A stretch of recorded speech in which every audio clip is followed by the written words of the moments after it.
Hello ladies and gentleman, welcome you all to Gyanam. तो जो हम लोग ज्योग्राफी पढ़ रहे हैं हिमाचल प्रदेश की, उसी सीरीज को कंटिन्यू करते ये आगे की अगली वीडियो है। ये जो वीडियो है इसमें हिमाचल की ज्योग्राफी का बड़ा ही एक इंपॉर्टेंट एस्पेक्ट जो है, बहुत ही इंपॉर्टेंट, जो अक्सर एग्जाम में पूछा जाता है, उसको हम कवर करेंगे कि हाँ, हम यहाँ पे हिमाचल में जितनी भी लेक्स हैं अगले आने वाले लेक्चर्स में उनको कवर करने वाले हैं। तो बिना देर किए हम ये क्लास शुरू करते हैं। चलिए, तो सबसे पहले हम ये देखेंगे कि एक लेक जो है, जिसको हम झील कहते हैं, वो होता क्या है। ठीक है, उसके बाद हम देखेंगे किस तरीके से हम इन्हें याद कर सकते हैं, किस तरीके से एग्जाम में क्वेश्चन आते हैं और किस तरीके से हम ज्यादा अच्छा स्कोर कर सकते हैं। तो जो लेक शब्द है, अगर मैं इसकी इसका हिंदी में अनुवाद करूं तो इसे हम देखते हैं झील के नाम से हम जानते हैं। लेकिन अगर मैं पहाड़ी में कहूं, या फिर बहुत सारे वेस्टर्न हिमालयस में जितने भी जगहें हैं, बहुत सारी जगहों में अलग अलग भाषाएं बोली जाती हैं, उन सभी भाषाओं में जो है झील को डल भी कहते हैं। ठीक है, क्या कहते हैं? डल कहते हैं। ठीक है, तो हम देखते हैं कि डल हो गया,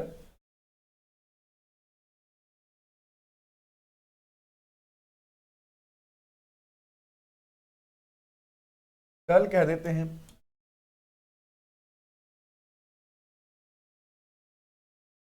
ठीक है, या फिर हम देखते हैं कि जो झील हैं उनको अलग अलग नामों से जानते हैं। जैसे एक और नाम है, इस नाम से झीलें जानी जाती हैं, ताल के नाम से। डल हो गया, ताल हो गया, ये पहाड़ी के वो नाम हैं जो झीलों के लिए इस्तेमाल किए जाते हैं। तो कई बार आपको झीलों के लिए के आगे ये भी देखने को मिलेगा, तो आपको ये भी मालूम होना चाहिए। चलो, यहाँ पर डेफिनेशन देखते हैं और देखते हैं क्या ये डेफिनेशन कहती है और ये क्या हमें समझाना चाहती है। तो सबसे पहले आपको स्क्रीन में दिख रहा होगा, लेक की डेफिनेशन लिखा है, अ लेक और a large area of water that is surrounded by land. अब यहाँ पे क्या कहा गया है, इसको थोड़ा समझने की कोशिश करते हैं। ठीक है, यहाँ देखिए, मान लीजिए कि एक जमीन का टुकड़ा है, यहाँ पे ये पानी है, और अगर पानी ये चारों तरफ से घिरा हुआ है ना, तो इसे लेक कहेंगे या नहीं कहेंगे, देखते हैं। अगर ये बहुत ही छोटा, हम देखते हैं कि एक बस पोखर की तरह है, तो इस केस में हम इसे लेक के बजाय क्या कहेंगे, पौंड कहेंगे। जो पौंड है वो कुछ और नहीं, छोटी झील है। ठीक है, बट अगर ये पौंड के कंपैरिजन में काफी बड़ा हुआ, देखते हैं वो बड़ी वाटर बॉडी है कि अगर ये ऐसे चारों तरफ से पानी से घिरी होनी, और इसका चारों तरफ से पानी से घिरे होना जरूरी है, तो इसको हम क्या कह देंगे, एक लेक कह, क्या कह देंगे इसको, एक। कई बार क्या होता है कि लेक्स इतनी बड़ी होती है कि उन्हें हम सी भी कह देते हैं। सी की डेफिनेशन जो है वो भी बहुत, हम देखते हैं, कॉम्प्लेक्स है, तो हम कई बार उसको लेक कहते हैं। फॉर एग्जाम्पल ब्लैक सी हो गया, कैस्पियन सी हो गया, ये बहुत बड़ी बड़ी झीलों की ही तरह है। अब जो लेक है, इन्हें कई तरीकों से क्लासीफाई किया जा सकता है, उसे भी हम देखेंगे, लेकिन यहाँ पे हम आगे भी समझते हैं। ठीक है, अच्छा, हिंदी में लेक को क्या कहते हैं, आप देख सकते होंगे बोर्ड पे, झील या सरोवर। क्या लिखा हुआ है, किसी अंतर्देशीय गर्त में पाई जाने वाली ऐसी प्रशांत जलराशि को झील कहते हैं जिसका समुद्र से किसी प्रकार का संबंध नहीं रहता। कभी कभी इस शब्द का प्रयोग नदियों के छोटे और विस्तृत भाग के लिए तथा उन समुद्र तटीय जलाशयों के लिए भी किया जाता है जिनका समुद्र से अप्रत्यक्ष संबंध रहता है। इसमें एक एक चीज को समझते हैं, टेक्निकलिटी को, चाहे हिंदी हो इंग्लिश लैंग्वेज की टेक्निकलिटी समझनी पड़ेगी। अंतर्देशीय, इस शब्द का मतलब क्या है कि झील जो है, अंतर्देशीय का मतलब चारों, लैंड के अंदर। अंतर्देशीय मतलब लैंड के अंदर, चारों तरफ से लैंड ने घेरा हो। ठीक है, तो ये एक तरीके का वही आ गया ना कि लैंड ने पानी को चारों तरफ से घेरा हुआ है। दूसरा गर्त, गर्त मतलब गड्ढा। ठीक है, अब यहां पे ध्यान देंगे, कोई भी लेक है, लेक बनेगी क्यों? अगर यहां पे आप देखें, मान लीजिए ये एक प्लेन लैंड है, यहां पे पानी रुकेगा क्यों? ठीक है, अगर स्लोप है तब भी पानी तो बिल्कुल नहीं रुकेगा। अगर पानी इसके ऊपर, स्लोप के ऊपर फेंकते हैं हम, तो ग्रेविटी की वजह से वो पानी नीचे रहेगा। और यहाँ पे भी हम देखते हैं पानी रुकेगा नहीं, क्यों, आगे की तरफ बढ़ने लगेगा, इकट्ठा नहीं होगा, और थोड़ा पानी होगा तो इवेपोरेट हो जाएगा। लेकिन अगर इसके अंदर कोई, हम देखते हैं गड्ढा है, यहाँ पे इसके अंदर गर्त जिसको कह रहे हैं गड्ढा है, तो पानी यहाँ पे इस गड्ढे के अंदर भर जाएगा। ऊपर से एलिवेटेड व्यू से आप देखेंगे तो ऐसे लगेगा ये पानी चारों तरफ से जमीन से, एल स्टैंड्स पर लैंड, यहाँ पे चारों तरफ से क्या है, लैंड से घिरा हुआ है, तब उसे ही तभी हम क्या कहेंगे, उसको लेक कहेंगे। आगे भी देखते हैं, ठीक है। अच्छा जलीय यहाँ पे अब इसका कहता है इसका समुद्र के साथ कोई भी सीधा संबंध नहीं है, ठीक है। अब ऐसे नहीं कहेंगे लेक, यहाँ पे देखते हैं, लेट अस सपोज ये समंदर है, ठीक है, ये जमीन है। लाल रंग से जो मैं यहाँ पे दर्शा रहा हूँ, मान लीजिए ये क्या है, जमीन है, ठीक है। लाल रंग से जो मैं दर्शा रहा हूँ वो क्या है, जमीन है, ठीक है।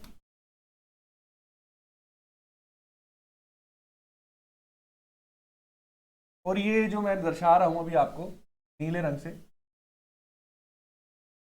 नीले रंग का जो है ये पानी है, और ये पानी समंदर का पानी।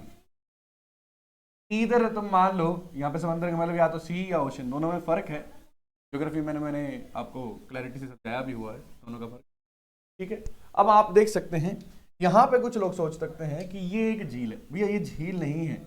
इस केस में हमारे पास यहाँ पे ये एक बे आ गई, ठीक है, क्या कहते हैं इसको, एक बे कहेंगे, ठीक है, क्योंकि इसका लेना देना झील क्यों नहीं कह रहा, क्योंकि सीधा इसका लिंक किसके साथ है, समंदर के साथ है, ठीक है।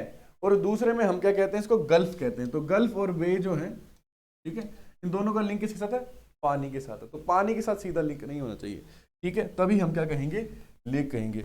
अगर हम देखते हैं कि यहाँ पे पानी, इधर पानी है, तो इसको हम लेक, ये ऐसे पानी लेक कहेंगे। लेट अस सपोज ऊपर वाला क्या है, लैंड है, ठीक है। अच्छा उसके अलावा और भी चीजें देखते हैं, लगून लेक की भी बात करेंगे, लगून की भी बात करेंगे, ओबीसी में इन्होंने कवर करा है, जो हिंदी में डेफिनेशन लिखी है, ठीक है। अच्छा अब कहता है अगर ये समुद्र के पास है, समुद्रीय उन तटीय जलाशयों के लिए भी कहा जाता है लेक, हम देखते हैं क्या कहा जाता है, तथा उन समुद्री तटीय जलराशियों के लिए भी ये शब्द का इस्तेमाल किया जाता है जिनका समुद्र के साथ अप्रत्यक्ष संबंध रहता है, डायरेक्ट लिंक नहीं रहेगा। अब लेट अस सपोज यहाँ पे ना एक पतली सी कोई बैरियर आ गया, या कोई पतला सा यहाँ पे बीच में क्या आ गया, छोटा सा पतला सा, हम देखते हैं बीच में कोई ऐसी बाउंड्री आ गई, चट्टानों की हो सकती है, कोरल चट्टानों, कोरल रीफ की हो सकती है, कोई भी रीफ है। तो हम देखते हैं ये जो लेक बन गई ना, इसको कहते हैं लगून लेक। क्या कहते हैं इसको, लगून लेक, ठीक है। इस केस में इसको लगून लेक। तो ये अलग अलग, इससे इतना पता चलता है कि लेक जो है पानी इकट्ठा होना। और दूसरी बात जो बड़ा इंपॉर्टेंट पॉइंट यहाँ पे इसने यहाँ पे कहा है कि लेक जो है उसका पानी क्या नहीं होना चाहिए, चलता नहीं रहना चाहिए, ठीक है। कभी कभी शब्द का प्रयोग, अच्छा ये कहता है कि किसी अंतर्देशीय गर्त में पाई जाने वाली ऐसी प्रशांत जलराशि को झील, ठीक है, कहते हैं, ठीक है, जिसकी समुद्र से किसी प्रकार की संबंध नहीं रहता। अच्छा इसमें ना एक पॉइंट और ऐड कर लेना यहाँ पे, suppose is not added, the water inside lake is at rest, water is not in motion, पानी चल नहीं रहा होता है, लेक का पानी क्या होता है, रेस्ट पे होता है, रुका हुआ होता है। इन चीजों का आपने ध्यान रखना है। इसके अलावा हम देखते हैं लेक्स ना अलग अलग तरीके की हो सकती है, there are an number of ways to classify lakes. सबसे पहला जो मैं अगर आपको कहूँ कि लेक को जिस तरीके से क्लासीफाई कर सकता है, उसके शेप के आधार पे, वो कैसे बनती है, ज्योग्राफी के आधार पे अलग अलग तरीके की लेक्स हमारे पास हो सकती है। For example glacier lakes, glacier से बनने वाली लेक्स हो सकती है। रिवराइन लेक्स, रिवर से बनने वाली लेक्स हो सकती हैं। रिवर से ही बनने वाली रिवराइन लेक्स में भी अलग अलग कैटेगरीज हैं, जिनमें एक ओक्सबो लेक बहुत ही प्रसिद्ध है, ठीक है। ओक्सबो लेक में क्या होता है कि नदी जो है, नदी से ही जब नदी घूमने लगती है, घुमाव लेती है, तो उसे मियांडर्स बनते हैं, और वो मियांडर्स बाद में कट के ओक्सबो लेक बना देते हैं। ये आपको ज्योग्राफी में मैं पढ़ा चुका हूँ, वहाँ पे आपको देखने मिलेगा, अभी इस पे ज़्यादा रोशनी नहीं डालेंगे। इसके अलावा अलग अलग तरीके की, there are an number of ways जिसमें हम कह सकते हैं कि ये लेक ये है। अच्छा अब लेक को एक और कैटेगरी में क्लासीफाई कर सकते हैं कि उसका पानी ताज़ा है या नहीं है। जो लेक है, अगर लेक का पानी ताज़ा है तो उसे कहेंगे फ्रेश वाटर लेक, और अगर उसका पानी ताज़ा नहीं है, खारा है, नमकीन पानी है, तो कहेंगे ब्रैकिश वाटर लेक या सलाइन लेक भी। अब हम देखते हैं एक और तरीका है। अब देखो कई बार क्या होता है कि ये एक मान लीजिए लेक है, अब इस लेक में कहीं ना कहीं से तो पानी आया, हो सकता है बरसात से आया, या फिर किसी ग्लेशियर से या किसी जलधारा से आया। मान लीजिए ये पानी इसके अंदर आ रहा है, ये पानी क्या कर रहा है, इस लेक के अंदर आ रहा है। है ना। तो हम कहेंगे कि ये लेक क्या है, इस लेक के अंदर पानी आ रहा है। और अगर इस लेक से बाहर भी पानी जा रहा है तो उसको हम कहेंगे ओपन लेक। ओपन मतलब इसमें पानी आ भी रहा है और जा भी रहा है। सिर्फ पानी आ रहा है और बाहर नहीं जा रहा है तो इस लेक को क्या कह देंगे, क्लोज लेक। ठीक है, क्या कह देंगे, क्लोज लेक। और जो ज्यादातर क्लोज लेक्स हैं उनका पानी खारा होता है। ठीक है, ऐसा इसलिए क्योंकि जो पानी है बहुत समय के लिए वहीं पे रहा है और वो पानी जब चट्टानों के संपर्क में आता है तो चट्टानें हम देखते हैं लवण या जिसको हम नमक कह देते हैं या फिर हम कह देते हैं सोल्ट, ठीक है, सोल्टी होती हैं और चट्टानों का जो सोल्ट है वो इनमें घुल जाता है और पानी में घुल जाता है और पानी नमकीन। लेकिन ओपन सोर्स में क्या होता है, पानी लगातार बदल रहा है। ठीक है, पानी धीरे धीरे बदल रहा है, तो इस वजह से जो ये लेक है इसका पानी ताजा रहता है। तो एन नंबर ऑफ क्लासिफिकेशन हो सकती है। हिमाचल जीके में इस पे ज़्यादा फोकस करने का कोई फायदा नहीं है, इसे हम लोगों ने ज्योग्राफी में कवर करके रखा है। अगर आपको डिटेल में इसके बारे में जानना है तो आप वहाँ पे जाके देख सकते हैं। ज्ञानम के चैनल पे जाएंगे, वहाँ पे आप ज्योग्राफी का जो सेक्शन है वहाँ पे जाएंगे, हाइड्रोस्फीयर वाला जो सेक्शन है वहाँ पे ड्रेनेज में ये चीज़ें कवर की गई हैं, आप वहाँ पे ये देख सकते हैं। ठीक है, चलिए अच्छा अब हम चलते हैं आगे। तो अब देखो हिमाचल में ना एन नंबर ऑफ लेक्स, जैसे महाराणा प्रताप सागर लेक, अब सारी आगे बढ़ेंगे हम लोग। ठीक है, Pandoh lake, an number of lakes, इनको याद कैसे करें। तो मेरी बात पे एक ध्यान देंगे कि जितना भी डाटा है उसको याद करने का मतलब ये नहीं है कि उसको क्रैम करें। ठीक है, उसको दिमाग में रिटेन कैसे करना है, ये एक बड़ा सवाल है, इसी का आज मैं तुम्हें जवाब दूंगा। देखिए, जिज्ञासा या क्यूरियोसिटी एक बहुत बड़ी चीज है। अगर मान लीजिए कि आपके दिमाग में जिज्ञासा होती है कि ये एक चीज है, इसका क्या नाम है, और अब आप उसका जवाब ढूंढ रहे हैं, जब आप उस चीज का जवाब ढूंढ रहे हैं आपको कहीं वो जवाब मिल जाता है तो वो जो चीज है उसका वो नाम आपको लंबे वक्त के लिए याद रहेगा, दीर्घ समय के लिए वो याद रहेगा।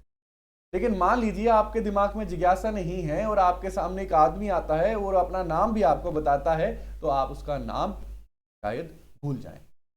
तो ये हम देखते हैं curiosity is a very important factor. तो पहले आप क्यूरियोसिटी अपने अंदर जगा सकते हैं, इंटरेस्ट लेके। कैसे, आप ये देख सकते हैं कि अगर मैं इस इलाके में रह रहा हूं तो यहाँ पे कौन है, हिमाचल की कौन कौन सी झीलें हैं जिनमें घूमने जाया जा सकता है, और कुछ और हम देखते हैं। सिर्फ झील का नाम ना जान के उसके पीछे की बनने की कहानी और बहुत सारी चीजें जान के आप क्या कर सकते हैं, क्यूरियोसिटी अपनी जगा के चीज को याद रख सकते हैं। एक और दूसरा तरीका है कि हम लोग जो बहुत सारी इंफॉर्मेशन है उसको अगर हम अनऑर्गेनाइज तरीके में उसका इनटेक करते हैं तो शायद वो हमारे दिमाग में बहुत लंबे समय के लिए ना रहे।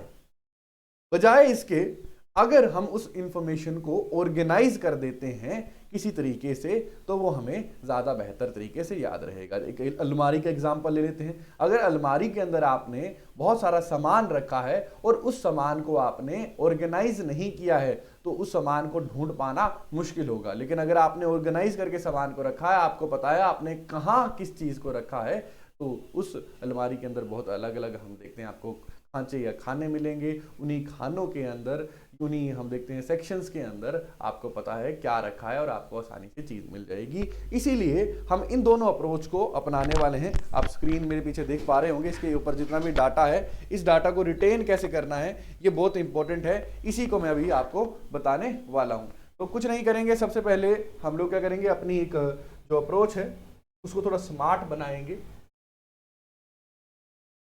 देखिए हम क्या करेंगे, हिमाचल की जितनी भी लेक्स हैं उनको क्लासिफाई करेंगे। सबसे पहली जो क्लासिफिकेशन है वो किस बेस पे, कि जो लेक है, देखो सारी लेक्स को देखो, हिमाचल में हजारों पॉन्ड्स, लेक्स, इस तरीके की छोटी छोटी चीजें होंगी। हम मेजर देख पाएंगे सिर्फ। ठीक है, मेजर जो एग्जाम में बार बार आ सकते हैं या पूछे गए हैं। ठीक है, चलिए अब हम यहाँ पे देखते हैं कि जो लेक्स हैं सबसे पहले उनकी क्लासिफिकेशन किस बेस पे करेंगे। सबसे पहले उनकी क्लासिफिकेशन या उनका वर्गीकरण इस आधार पे करेंगे कि वो कुदरती है या मानव निर्मित है। Either it is man made और नेचुरल। हम देखते हैं कि अगर मैन मेड तो फिर हमारे पास लेक्स दो तरीके की आ जाएंगी।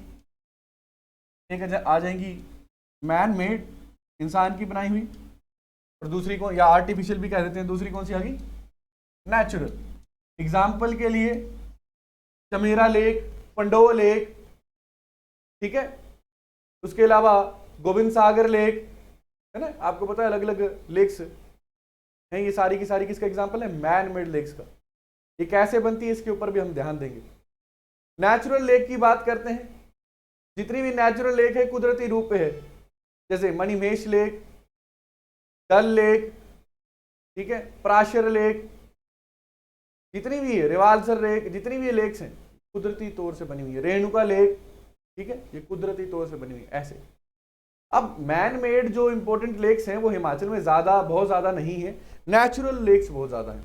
अब इन नेचुरल लेक्स को भी आगे क्लासिफाई कर सकते हैं कि क्या ये बारिश से बनी है, ग्लेशियर से बनी है, कैसे बनी है। लेकिन जो सबसे सटीक और बेहतर तरीका है हिमाचल की नेचुरल लेक्स को याद करने का वो क्या है, अगर हम इनको अल्टीट्यूड के आधार पे, ठीक है, कि हम देखते हैं समंदर सतह से बहुत ज्यादा ऊंची है तो हाई अल्टीट्यूड लेक होगी, और हम देखते हैं समुद्र सतह के बहुत ज्यादा ऊंची नहीं, बहुत पास है या थोड़ा पास है तो क्या कहेंगे लो altitude lake.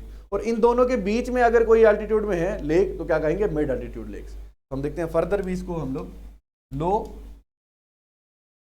Mid and high altitude में क्लासिफाई कर सकते हैं। यही हम पैटर्न फॉलो करेंगे। आज के लेक्चर में हम इसमें से मैन मेड लेक जो है उसको डिस्कस करेंगे।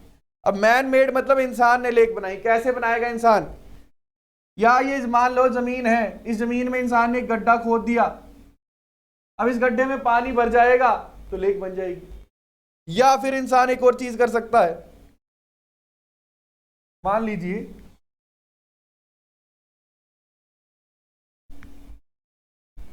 यहां से एक जलधारा बहती हुई जा रही थी, अब इंसान ने इस जलधारा का रास्ता रोक दिया। रास्ता कैसे रोकेगा, रास्ते को रोक देगा, इस पानी को बांध देगा, बांध बना के, या इसकी डैमिंग कर देगा, डैम बना देगा इसके ऊपर, इस पानी को रोक देगा। तो धीरे धीरे अब ये पानी पीछे से तो आता ही रहेगा, पीछे से जो पहाड़ों से पानी आ रहा है सोर्स से वो तो आता ही रहेगा, लेकिन आगे ना जा पाने की वजह से यहाँ पे वो पानी इकट्ठा होने लग पड़ेगा। और जब ये पानी यहाँ पे इकट्ठा हो गया तो ये इकट्ठा पानी क्या बनाएगा, एक लेक बनाएगा। ये कुदरती नहीं है, इंसानों ने बनाया है। इसीलिए हिमाचल की जो बड़ी बड़ी लेक्स हैं, मैन मेड लेक, उनमें हम कौन सी लेक्स पढ़ेंगे, डैम से बनने वाली लेक्स।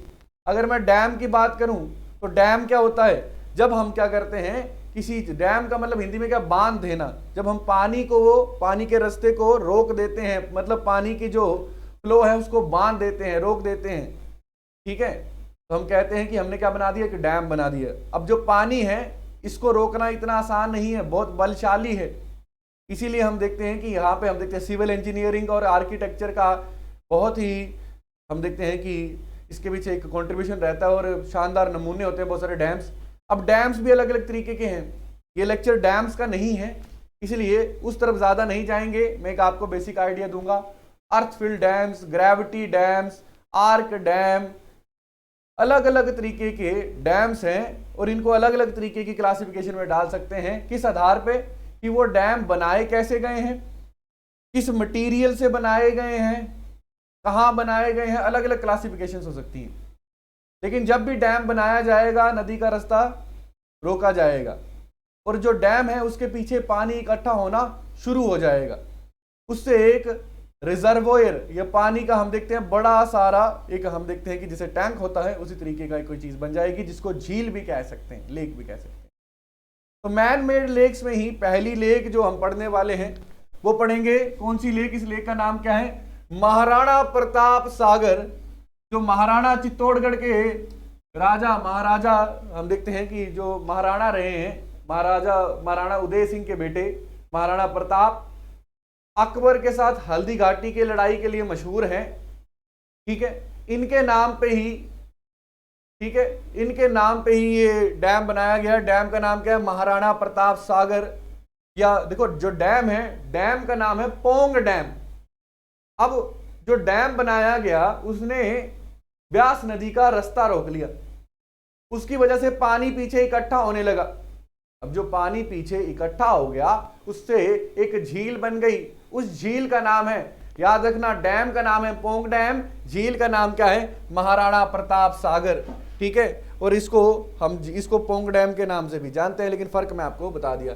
ठीक है, पोंग डैम, डैम का नाम, ठीक है, मैं बार बार बता रहा हूं। मान लीजिए ये जलधारा आ रही है, इसको रोकने के लिए जो बाधा है उसको डैम कहते हैं, डैम का नाम है पोंग डैम। और जो झील है उसका नाम महाराणा प्रताप सागर है, या क्या कहते हैं, पोंग रिजर्वोयर, मतलब पोंग डैम का जो रिजर्वोयर है जो पानी इकट्ठा कर गया है, या फिर क्या कहते हैं, पोंग डैम लेक। ठीक है, ये बहुत ही विशाल है, जो फतेहपुर, ज्वाली और देहरा, ठीक है, ये कांगड़ा की तहसीलें हैं, इनमें हम देखते हैं हिमाचल प्रदेश में आपको देखने को मिल जाएगा। अब कभी ना कभी ये बना होगा, तो हम देखते हैं साल 1975 दैट इज 1975 में ये बनाया गया था, और ये इंडिया का, ठीक है, हिमाचल का नहीं, इंडिया का हाईएस्ट अर्थफिल डैम है। अब ये अर्थफिल डैम क्या है, देखो कंफ्यूज नहीं होना है। अगर पेपर में आता है इंडिया का हाईएस्ट ग्रेविटी डैम, तो तुम्हें पता होना चाहिए भाखड़ा बांध है। अगर आता है इंडिया का हाईएस्ट अर्थफिल डैम, तो पता होना चाहिए पोंग डैम है। और आता है इंडिया का हाईएस्ट डैम कौन सा है, देन ये भगीरथी नदी के ऊपर एक डैम है। ठीक है, तो हम देखते हैं कि अलग अलग यहाँ पे आंसर्स होते हैं अलग अलग क्वेश्चंस के, तो आपने गहराई समझनी है। ठीक है, आपने क्वेश्चंस के बीच में क्या समझनी है कि उनके बीच का फर्क समझना है, शब्दों की गहराई को समझना है। ठीक है, चलिए, तो यहां पे आप देख सकते हैं अर्थफिल डैम। अर्थफिल डैम में क्या होता है, जो डैम है, ठीक है, उसमें धरती के अंदर हम देखते हैं क्या, धरती की जो धरती है उसको खोदा जाता है, और उसकी फाउंडेशन में क्या है, पत्थरों से, और हम देखते हैं कंक्रीट से और मिट्टी से, इस तरीके की हम चीजों से एक दीवार बनाई जाती है, उस दीवार से रोका जाता है पानी को। ठीक है, तो इसी तरीके के डैम को कहते हैं अर्थफिल डैम। उस तरीके का ये जो है हाईएस्ट डैम है। एक डैम आता है ग्रेविटी डैम, वो अलग तरीके का डैम है, उसमें ग्रेविटी की फोर्सेस का इस्तेमाल करके पानी को रोकते हैं। आर्क डैम अलग अलग है। ठीक है, समझे मेरी बात। आपने सुना होगा डैम्स के बारे में कि भारत का सबसे लंबा डैम कौन सा है, ऊंचा डैम कौन सा है। ठीक है, तो उसी में ये पॉइंट्स आपने याद रखने हैं कि इट इज हाईएस्ट अर्थफिल डैम। ठीक है, जैसे हीराकुंडा डैम के बारे में आपने सुना होगा, भारत का सबसे लंबा डैम कहा जाता है महानदी के ऊपर। ठीक है, चलिए, तो अभी अब आगे चलते हैं। अब इसकी अगर बात करें तो ये कौन सी नदी के ऊपर बना है, ब्यास नदी के ऊपर बना है, और किसको ऑनर करने के लिए बना है, महाराणा प्रताप को। ठीक है, अच्छा चलो बात करते हैं। अब ये इंपॉर्टेंट चीज जो इस डैम से आपने याद रखनी है, इस डैम से रिलेटेड याद रखनी है कि the reservoir of the lake is well known wild life century. ये जो रिजर्वोयर है ना, एक वाइल्ड लाइफ सेंचुरी का इसको क्या करा गया है, इसको as a wild life sanctuary घोषित किया गया है।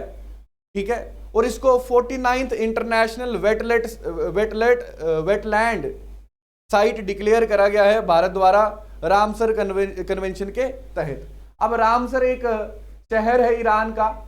इस शहर में एक कन्वेंशन हुई थी इन्वायरमेंट से रिलेटेड कि दुनिया के जितने भी वेटलैंड है, वेटलैंड मतलब जिनमें पानी भरा होता है, चाहे मार्शी लैंड है, मार्शी मतलब दलदली इलाके, या फिर झील है कहीं पे, या कोई नदी का डेल्टा है, जितने भी वेटलैंड है उनको कंजर्व करा जाएगा। ठीक है, और इस कन्वेंशन का नाम क्या है, रामसर कन्वेंशन। और जिन जिन साइट्स को इस कन्वेंशन के तहत, इस कन्वेंशन के अंडर प्रोटेक्शन मिलती है, उन्हें क्या कहा जाता है, रामसर साइट। तो हम देखते हैं ये जो लेक है ये क्या है, एक रामसर साइट है। ठीक है, और ये जो रिजर्वोयर आप देख सकते हैं कितना एरिया कवर करता है, 24,529 हेक्टर, 24,529 हेक्टर का एरिया ये कवर करता है। ठीक है, तो ये आपने याद रखना है। कौन सा डैम है, मैं बार बार करा रहा हूं, डैम का नाम क्या है, पोंग, और उसके ऊपर बनने वाला रिजर्वोयर, उसकी वजह से बनने वाला रिजर्वोयर वो लेक है, और उस रिजर्वोयर का नाम क्या है, महाराणा प्रताप सागर। पेपर में क्या पूछा जा सकता है, भारत का हाईएस्ट अर्थफिल डैम कौन सा है, पोंग डैम है भैया, फर्क याद रखना। ठीक है, अच्छा उसके अलावा अगर आपको याद रख पूछ सकते हैं किस नदी के ऊपर बना है, तो ब्यास नदी के ऊपर बना है, और ये एक रामसर साइट है। ये पॉइंट्स आपने याद रखने। अब बात करते हैं मंडी के पडो डैम के वजह से बनने वाली पडो लेक। हाल ही में जब ब्यास में बहुत ज़्यादा बाढ़ आई तो हमने ये डैम हम देखते हैं कि ये डैम किस तरीके से भर गया, और किस तरीके से ये जो पानी है इस डैम का वो छोड़ा गया। और ये काफ़ी खबरों में हमने इस डैम के बारे में सुना है, तो न्यूज़ में था, पेपर में भी आ सकता है, और प्रमुख डैमों में से एक है। और इसकी वजह से जो बनने वाली लेक है वो भी काफ़ी इम्पोर्टेंट, नेचुरल नहीं कहेंगे, आर्टिफिशियल लेक है हिमाचल प्रदेश की। नाम क्या है इसका? पंडोह लेक। जब भी आप मनाली की तरफ जाएंगे, चंडीगढ़ मनाली हाईवे पे, ठीक है, मंडी के आगे आपको पंडोह एक जगह है, वहां पे एक डैम मिलेगा। नाम क्या है उसका? पंडोह डैम। उसकी वजह से बनने वाला, हम देखते हैं जो झील है उसकी बात करने वाले हैं। तो जो पंडोह डैम है ये किस तरीके का डैम है? याद रखना, एम्बार्कमेंट डैम है। ये अलग तरीके का डैम होता है, एम्बार्कमेंट डैम। जब डैम्स के बारे में पढ़ेंगे तो मैं तुम्हें बताऊंगा व्हाट इज एम्बार्कमेंट डैम। खैर ये लेक्चर डैम्स के बारे में नहीं है, लेक के ऊपर ज्यादा फोकस यहाँ पे हमारा रहेगा। और ये भी कौन सी नदी के ऊपर बना है? ये भी ब्यास नदी के ऊपर ही बना हुआ है। और कौन से जिले में है ये मंडी जिले में है। पहले वाला कहां पे था? कांगड़ा जिले में। ये कहां पे? मंडी में है, ठीक है। अच्छा, अब ये जो प्रोजेक्ट है ये कब कंप्लीट हुआ? 1977, 1977 में कंप्लीट हुआ। और इस डैम का मेन पर्पस क्या है? ये एक हाइड्रो इलेक्ट्रिक डैम है, या हाइड्रो इलेक्ट्रिक पावर जनरेशन। इस डैम में जो पानी है उस पानी का इस्तेमाल टरबाइन घुमाने में, और वहां से टरबाइन के अंदर एसी जनरेटर लगे रहते हैं, डायनेमोस कहते हैं, वहां से बिजली बनाने में इस्तेमाल किया जाता है। अब इसका जो बड़ा डैम की रुकावट की वजह से पीछे जो नदी का पानी है, ब्यास नदी का, वो रुक के एक बड़ा, हम देखते हैं, आप देख सकते हैं यहाँ पे एक बड़ी झील बनाता है। इसी झील को हम क्या कहते हैं? पंडोह झील कह देते हैं, या पंडोह लेक कह देते हैं। चलिए यहीं पे थोड़ा आगे चलते हैं। अब यहाँ पे बात करेंगे बहुत बड़ी, हिमाचल की सबसे बड़ी लेक है ये, गोविंद सागर लेक। हिमाचल की सबसे बड़ी लेक है, इसकी बात करने वाले हम, गोविंद सागर लेक। तो ये किस डैम? देखो ये जो भाखड़ा डैम है ना, भाखड़ा नंगल डैम, ठीक है, भाखड़ा नंगल डैम की वजह से जो बनने वाला रिजर्वोयर है ना, जो लेक है, उसका नाम क्या है? गोविंद सागर लेक, ठीक है, गोविंद सागर लेक। मैंने आपको बार बार कहा क्वेश्चन अलग अलग तरीके से आ सकता है। अगर पूछते हैं सबसे ऊंचा डैम कौन सा है भारत का, तो भगीरथी नदी के ऊपर टिहरी डैम। अगर पूछते हैं अर्थफिल डैम कौन सा है सबसे ऊंचा भारत का, फिर क्या कहोगे? पोंग डैम। और अगर पूछा जाता है ग्रेविटी डैम सबसे ऊंचा कौन सा है, तो आंसर क्या होगा? भाखड़ा डैम। फर्क देखो, थोड़ा थोड़ा शब्दों का फर्क है। हम बस डैम देख के बहक जाते हैं, जवाब दे देते हैं और गलत हो जाते हैं। खैर छोड़िए, गोविंद सागर पे वापस आते हैं। तो गोविंद सागर आप यहाँ पे देख पा रहे होंगे, ठीक है, ये एक बहुत ही बड़ा रिजर्वोयर है जो ऊना, बिलासपुर, ठीक है, ऊना और बिलासपुर जिले में, ठीक है, भाखड़ा नंगल डैम के ऊपर है, ऊना बिलासपुर जिले में ये फैला हुआ है, ठीक है। और ये किसकी वजह से बनता है? ये लेक है जिसका नाम है गोविंद सागर, ये भाखड़ा डैम की वजह से बनती है। अब ये डैम किस नदी के ऊपर बनाया गया है? ये अगेन इंपॉर्टेंट है, तो सतलुज नदी के ऊपर बनाया गया है।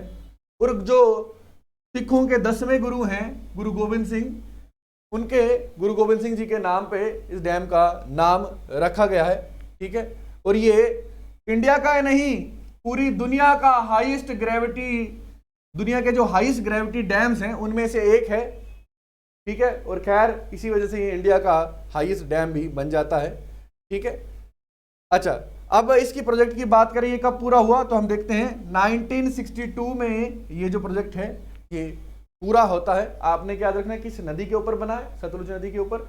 इस लेक का नाम क्या है? इस लेक का नाम है गोविंद सागर लेक। कौन कौन से जिलों में है? ऊना और बिलासपुर जिले में, हिमाचल प्रदेश के ये पड़ती है। किस डैम की वजह से बनती है? तो ये भैया बनती है जो आपका भाखड़ा नंगल डैम।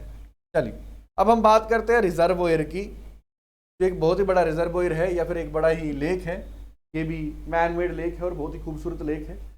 इस लेक का नाम है चमेरा लेक, ठीक है। यहाँ पे डैम की बात नहीं करेंगे, किसकी बात करें? लेक की बात करें। We are talking about Chamera lake, ठीक है।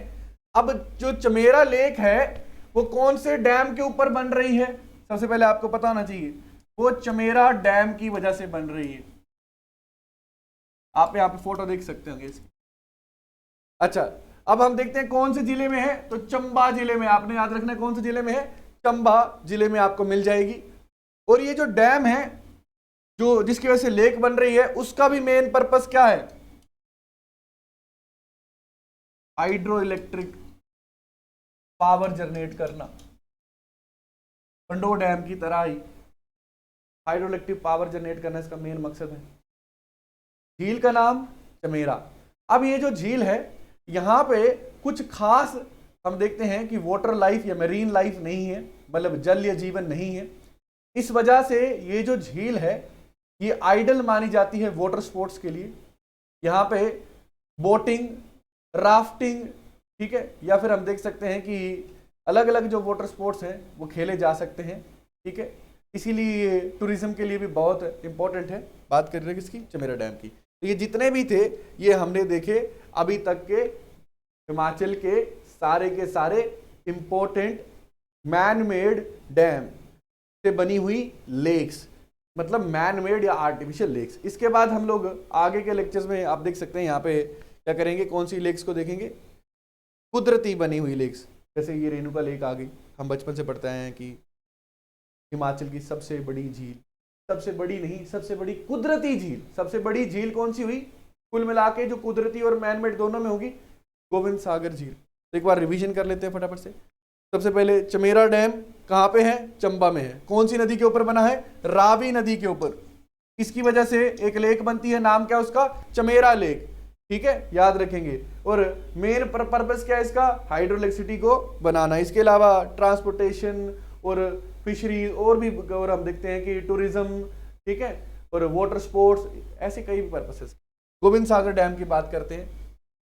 गोविंद सागर डैम नहीं है, गोविंद सागर क्या है? लेक है, ठीक है। शब्दों को फर्क समझेंगे। डैम का नाम है भाखड़ा डैम। भाखड़ा डैम की वजह से ये बनता है। कौन से जिलों में है? ऊना और बिलासपुर जिला में ये लेक फैली हुई है। उसके अलावा अगर हम बात करें कौन सी नदी के ऊपर है? सतलुज नदी के ऊपर है। और ये कब कंप्लीट हुआ? 1962 में, ठीक है। कब? 1962 में। आप यहाँ पे भी देख सकते हैं कि ये वाला जो डैम है चमेरा डैम, ये भी फेजेस में बना है। इसका जो पहला फेज था वो 1994 में कंप्लीट हुआ। उसके अलावा 2012 के बाद हम देखते हैं कि ये फंक्शनल हो गया था, ठीक है। तो यहाँ पे आप देख सकते हैं तीसरा पंडोह डैम 1977 में बना था। ये मंडी जिले में ये डैम है। इसकी जो लेक बनती है वो भी मंडी जिले में ही है, ब्यास नदी के ऊपर बनती है। और लेक का नाम क्या है? पंडोह लेक, ठीक है, क्या ध्यान दीजिएगा। और ये अगेन आते हैं महाराणा प्रताप सागर लेक, किसके ऊपर है? पोंग डैम के ऊपर है। कौन सी नदी के ऊपर है? ब्यास नदी के। जिला कौन सा है? कांगड़ा जिला।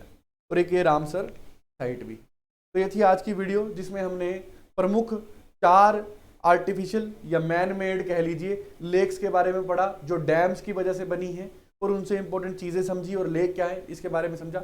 अगले लेक्चर में हम नेचुरल जितनी भी हमारे पास लेक्स हैं उनको क्लासीफाई करेंगे आल्टीट्यूड के आधार पे, जिसमें हम हाई अल्टीट्यूड, मिड अल्टीट्यूड और लो अल्टीट्यूड से के हिसाब से पढ़ेंगे।